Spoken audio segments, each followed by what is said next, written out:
Hi hello welcome to Kiran TV news. ఇక్కడ ఆంధ్రప్రదేశ్లో వైఎస్ఆర్సీపీ పార్టీని జగన్మోహన్ రెడ్డి గారిని ఎవరో ఏదో ప్రత్యేకించి చేయాల్సిన అవసరంలా. ఎందుకంటే ఆయనే శత్రువు, అందులో ఎటువంటి డౌటే లేదు. ఆయన పార్టీని ఆయనే తొక్కేసుకుంటాడు. ఒక్కొక్క ప్రెస్ మీటుతో ఒక్కొక్క స్పీచ్తో వైఎస్ఆర్సీపీని నామరూపాలు లేకుండా తుకడాల కొద్ది కొట్టేసి మొత్తం ఇసిరేస్తాడంతే కాకులకి గద్దలకి. ఆ టైప్లో ఉండదు ఆయన రాజకీయం. ఇప్పుడు గతంలో ఎలా అయిపోయాడు ఏంటి అన్ని తర్వాత గురించి మాట్లాడుకుందాం. కానీ ఇక్కడ నేనైతే ఒకటి చెప్తున్నా, ఫస్ట్ వినండి.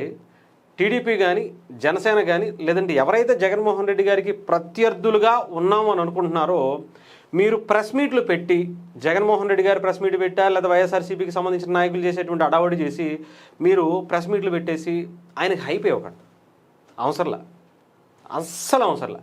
జగన్మోహన్ రెడ్డి గారిని లేదా వైఎస్ఆర్సీపీ చేస్తున్నటువంటి ఏ కార్యక్రమాన్ని అయినా జస్ట్ అలా చూసి అవునా పవన్ కళ్యాణ్ గారు ఒకసారి ఒక నవ్వు వదిలేతారు చూసారా, అలా వదిలేండి అంతే. మీరేం చేయవసరలా. మీరు అసలు వాళ్ళకి ఇంకా చెప్పాలంటే ఆ పార్టీకి మీరు అనవసరమైనటువంటి హైప్ ఇస్తున్నారు తప్ప అక్కడ ఏమీ లేదు, డొల్లా అయిపోయింది. మొన్న మావిగానికి సంబంధించినటువంటి ప్రెస్ మీటు కరెక్ట్గా వారం అయింది అనుకుంటాను, నిన్నటికి మొన్న బుధవారానికి వారం. అసలు అదైతే నా భూతో నా భవిష్యత్ అంతే. ఇంక అసలు జగన్మోహన్ రెడ్డి గారి ఎంటైర్ ఆయన రాజకీయ కెరియర్కే కాకుండా రాజశేఖర రెడ్డి గారి 40 ఏళ్ల జీవిత రాజకీయం నుంచి జగన్మోహన్ రెడ్డి గారి వరకు అంటే ఒక 50 ఏళ్ల రాజకీయ చరిత్రని ఆ ఒక్క ప్రెస్ మీట్తో ఏంటి ఈయన రాజశేఖర రెడ్డి గారి కొడుక, ఈయన ఏంటి అసలు ఈయన మనం 5 ఏళ్ళు సీఎంగా చేసుకున్నామా, ఈయన ఎమ్మెల్యేగా పనిచేసేదా, ఈయన ఎంపీగా చేశారా, ఏంటి మనం ఈయన నమ్ముకుని రాజకీయం చేస్తామా అని వైఎస్ఆర్సీపీకి సంబంధించిన నాయకుల్లో కానీ సాధారణ ప్రజల్లో కానీ ఒక ఆలోచన వచ్చేసింది. ఏంటి ఇలాంటి వ్యక్తి అసలు నిజంగానే ఈయనకి నిజంగానే ఆలోచన తీరు లేదేమో, ఎవరో వెనకాలండి చెబుతుంటే ఇలా వచ్చారేమో, ఆ వ్యక్తి ఏమన్నా పక్కగా అయిపోయాడేమో, అందుకని ఇలాంటి ప్రెస్ మీట్లో ఆయన ఏం తెలియక ఏది పడితే అది మాట్లాడేస్తున్నారేమో. గతంలో అంటే నడిచింది కానీ ఇప్పుడు చాలా ఎక్కువైపోయింది, బయటకు వచ్చేసింది. ఆ స్క్రిప్ట్లు రాసేవాళ్ళు మారారా, స్క్రిప్ట్లు ఇచ్చేవాళ్ళు మారారా అనుకునేటువంటి పరిస్థితికి వచ్చింది. సో దయచేసి నేను ఏమంటున్నానంటే ఎవరైనా సరే చంద్రబాబు నాయుడు గారు కానీ పవన్ కళ్యాణ్ గారు కానీ ఇంకొకళ్ళు కానీ ఎవరైతే ఆయనకి ప్రత్యర్థులుగా అనుకుంటున్నారో మీరు అనుకోవద్దు దయచేసి. అస్సలు మీరు ఎంత పట్టించుకోకుండా ఆయన వచ్చి ప్రెస్ మీట్ పెడుతున్నాడా, అసలు మనం పట్టించుకోవసరం లేదయ్యా, ఏదో వచ్చి వెళ్తూ ఉంటారు అంతే. దాని గురించి మనం అసలు వదిలేండి అని చెప్పి వాళ్ళు ఏదన్నా ప్రెస్ మీట్ పెట్టినా ఏదైనా ధర్నాలు చేసినా ఇంకొకటి చేసినా చూస్తూ ఉండండి అంతే. మీరు ఏమీ చెయ్యవసరలే. ఇగ్నోర్ చేస్తే ఇంక అంతకు మించినటువంటి అవమానం ఇంకోటి ఉండదు నాకు తెలిసి. ఈజ్ డిజర్వ్డ్ ఆ పొజిషన్కి వచ్చేసాడు ఆయన. ఎందుకంటే ఆ ప్రెస్ మీట్ మావిగానే ప్రెస్ మీట్ని ఇప్పటివరకు మర్చిపోలేకపోయాం. ఇంకొక ప్రెస్ మీట్ పెట్టారు. నేను ఇంతకు ఇప్పుడు 2 రోజులైంది ఇప్పటి వరకు ఎందుకు చేస్తున్నానంటే ఏమన్నా చేంజెస్ కనిపిస్తాయి ఈ ప్రెస్ మీట్లో కూడా, దీని నుంచి ఎవరైనా కొంచెం పాజిటివ్గా మాట్లాడతారేమో నిన్న మొన్న కూడా వెయిట్ చేశా. అబ్బా చెప్తున్నాగా అదే పంచాయతీ ఏంటనేది మీకు ఒకసారి చూపిస్తా, ఎందుకు అనే దాని గురించి మాట్లాడతా. కొంచెం లాస్ట్ వరకు చూడండి దయచేసి. ఛానల్ని సబ్స్క్రైబ్ చేయండి, షేర్ చేయండి, మీ విలువైనటువంటి అభిప్రాయాన్ని కూడా కమెంట్ రూపంలో తెలియచేయండి. ఇది జగన్మోహన్ రెడ్డి గారు గతంలో మాట్లాడిన దాని గురించి ఇప్పుడు ఒకసారి విన్నాం, సోషల్ మీడియాలో మాట్లాడారు. ఇల్లు హైదరాబాద్ లోనే, కానీ ఆయన ఇంట్లో ఇల్లాలు మాత్రం ప్రతి 3 సంవత్సరాలకు 4 సంవత్సరాలకు మారిపోతా ఉంటారు. ఒకసారి లోకల్, ఒకసారి నేషనల్, మరోసారి ఇంటర్నేషనల్. తర్వాత ఎక్కడికి పోతాడో. వారిలా నలుగురిని పెళ్లి చేసుకుని 4 ఏళ్ళకు ఒకసారి భార్యను మార్చలేము. వాళ్ళకైనా భార్యలు ఉంటారు.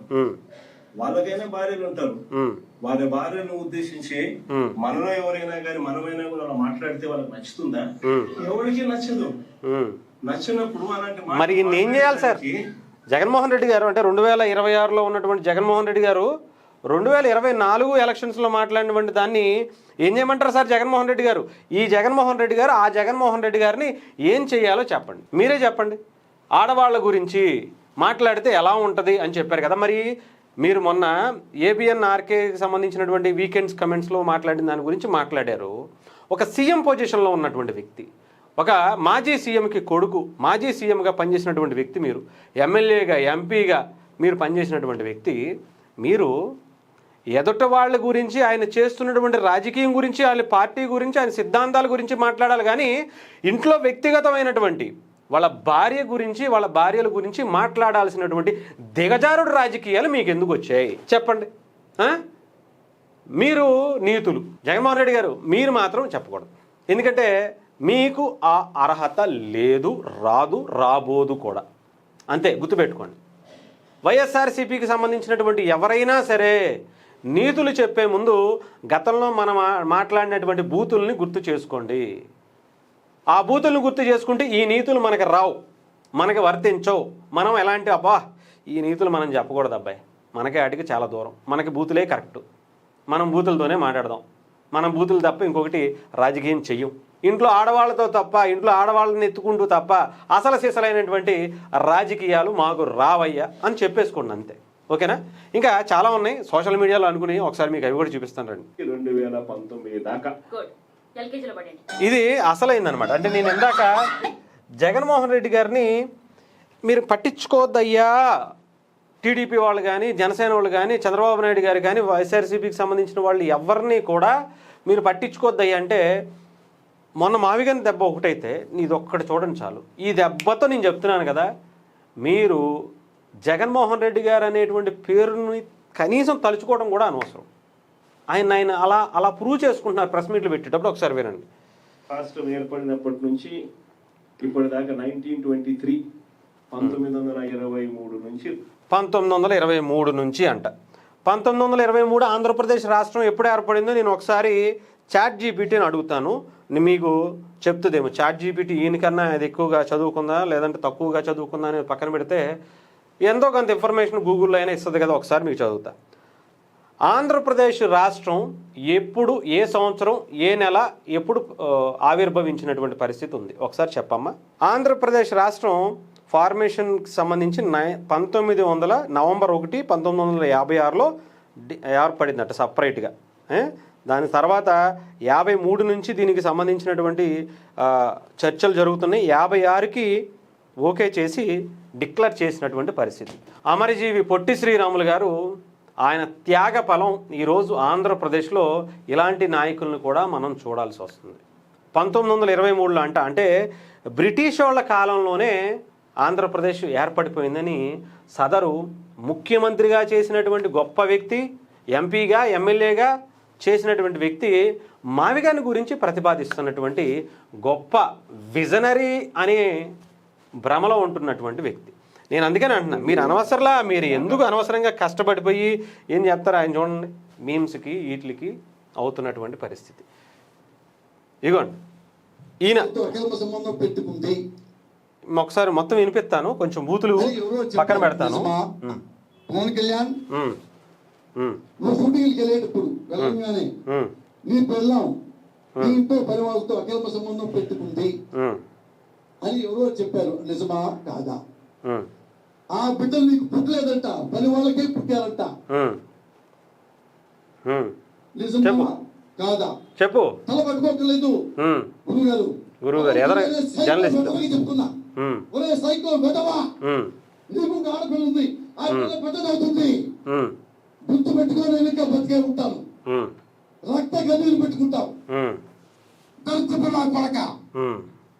మరి ఈ దరిద్రుణ్ణి జగన్మోహన్ రెడ్డి గారు ఏం చేశారు? ఈ దరిద్రుణ్ణి, ఈ సైకోని, ఈ పుండాకోరిని ఏం చేశారు జగన్మోహన్ రెడ్డి గారు చెప్పండి. ఆయన అధికారంలో ఉన్నప్పుడు పదవిచ్చి కూర్చోబెడితే ఈ సైకో మాట్లాడినటువంటి మాటలకి ఏంటి, ఈ పుండాకోరు మాట్లాడినటువంటి మాటలకి ఏంటి చెప్పండి? ఏం మాట్లాడతారు? ఎలాంటి మాటలు మాట్లాడారు తీసే? ఇంట్లో మీ ఒక ఆడపిల్ల ఉంది, పెద్ద మనిషి అవుద్ది అని ఒక తండ్రి వయసు కన్నా పెద్ద వయసులో ఉండేటువంటి ఈయన మాట్లాడేది. అంత ఎదురుగుండా ఉండేటువంటి జర్నలిస్టులు తల్లబట్టుకుంటుంటే మీరు తల్లబట్టుకోవసరం లేదండి అని చెప్పి అవతల వాళ్ళు ఆ ప్రెస్ మీట్లో జర్నలిస్టులు ఏం మాట్లాడుతున్నావయ్యా, అసలు నువ్వు డైరెక్టర్గా చేసావు, ఇంత గొప్ప ఏదో గొప్పోడు అని చెప్పుకుంటున్నావు, ఏంటి ఈ మాటలు అని చెప్పి అవతల వాళ్ళు కొట్టడానికి వచ్చారు ఆయన్ని. అయినా కూడా అసలు మనిషి పారిపోయాడు అక్కడి నుంచి, కొడదాం అనుకుంటే ఆ టైంలో. అంత దారుణంగా తయారయ్యాడు. ఈయన ఏమన్నా పార్టీ నుంచి సస్పెండ్ చేశారా? ఈయన ఇప్పుడు ఏం నీతులు మాట్లాడుతున్నాడో ఒకసారి వినండి ఇక్కడ. ఇగో కూడని పనులు చేయకూడని తప్పులు చేస్తే ఏం చేయాలి? ఆ మనిషిని ఊడగలకన్నా పోస్ట్ నుంచి తీసేయాలా లేదా? ఈ మనిషి ఏం చేస్తున్నాడు? పక్కన ఇది ఇలాగా ఆ మనిషిని పక్కన పెట్టుకొని తిప్పుతున్నాడు. మీకు ఇలాగా ఎంత దారుణంగా తయారైపోయినారు అంటే ఆ మాట చూసారా? సినిమా అలాంటి డైలాగులు వస్తాయి. ఈయన ఇదిగోండి రోజా గారు కూడా నీతులు చెప్పేస్తుంది. ఆవిడ కూడా డిగ్రీ పట్టా కూడా ఇచ్చేయచ్చు బూతుల్లో ఆవిడకి. ఇదిగోండి రోజు గోల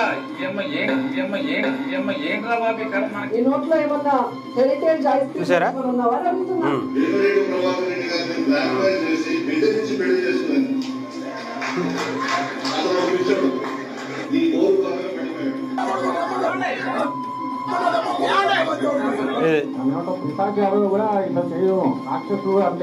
అనరండి అసలు.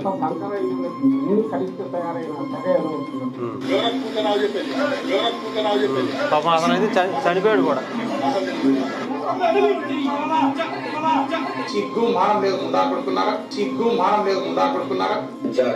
ఆ బూతులు మనం వినలేను కానీ ఇన్ని పక్కన పెడితే ఎదటి వాళ్ళ అంటే మీకు ప్రత్యర్థులుగా భావించేటువంటి జగన్మోహన్ రెడ్డి గారికి ప్రత్యర్థులుగా భావించేటువంటి ఆడవాళ్ళ గురించి వదిలేండి. సాక్షాత్తు ఆయనని అంటే నవమాసాలు మోసి కని పెంచి ఈరోజు ఈ స్థాయికి తీసుకొచ్చినటువంటి కన్న తల్లికే అక్రమ సంబంధాలు అంటగట్టినటువంటి గొప్ప వ్యక్తి సార్ మీరు. కన్న తల్లిని ఏ రకంగా అవమానించారో తెలుసుగా. పైగా సొంత చెల్లెల్ని, మీ తోడబుట్టినటువంటి చెల్లెలకి మీరే పసుపు చీర కట్టుకొని వాళ్ళ ఇంటికి వెళ్తుందని చెప్పి మాట్లాడినటువంటి గొప్ప అన్న మీరు. మీరు కూడా పవన్ కళ్యాణ్ గారి గురించి లేదంటే ఆడవాళ్ళ గౌరవం గురించి మాట్లాడేటువంటి పరిస్థితికి ఆంధ్రప్రదేశ్ ప్రజలు వింటున్నారనుకుంటున్నారా? ఓస్తున్నారు సార్, ఓస్తున్నారు. దయచేసి నేను చెప్తున్నా, మీరు ప్రెస్ మీట్లు పెట్టకండి. మీరు ప్రెస్ మీట్లు పెట్టడం మానేస్తేనే మీ పార్టీకి సంబంధించి ఇంకా కొంతమంది ఉన్నారుగా పిచ్చోళ్ళు, వాళ్ళకి ఇంకొంచెం లాంగ్ జర్నీ కనిపించేటువంటి పరిస్థితి కనిపిస్తుంది. లేదా మీరు ప్రెస్ మీట్ పెట్టిన ప్రతిసారి ఇలాంటివన్నీ బయటకు వచ్చి మీ జీవితంతో పాటు మీ కార్యకర్తల జీవితం, మీ నాయకుల జీవితం కూడా ప్రశ్నార్థకం అయిపోతుంది. అర్థమైందా? అంతకీ దయచేసి మీరు అందుకనే ప్రెస్ మీట్లు పెట్టకండి. అలాగే టీడీపీ, జనసేన వాళ్ళు, పవన్ కళ్యాణ్ గారు, చంద్రబాబు నాయుడు గారు కూడా ఒకటే గుర్తుపెట్టుకోండి, మీరేం చేయవసరలా. ఆయన హ్యాపీగా తొక్కేసుకుంటున్నాడు. ఆయన సపరేట్గా మీరు ఆయన కోసం ప్రెస్ మీట్లు పెట్టి ఇంకొకటి పెట్టి టైం వృధా చేసుకోకండి. అని చెప్పేసి వదిలేసేయండి అంతే. వదిలేసేయండి అని చెప్పి ఆయన మాట్లాడా, వదిలే. ఆయన ఏదన్నా అన్నాడా, అది మామూలే, వదిలే అని చెప్పేసి ఇగ్నోర్ చేసేయండి అంతే. అంత ఇవ్వాల్సినటువంటి క్యాండిడేట్ అయితే నాకు అనిపించట్లేదు. దయచేసి చూసుకోండి.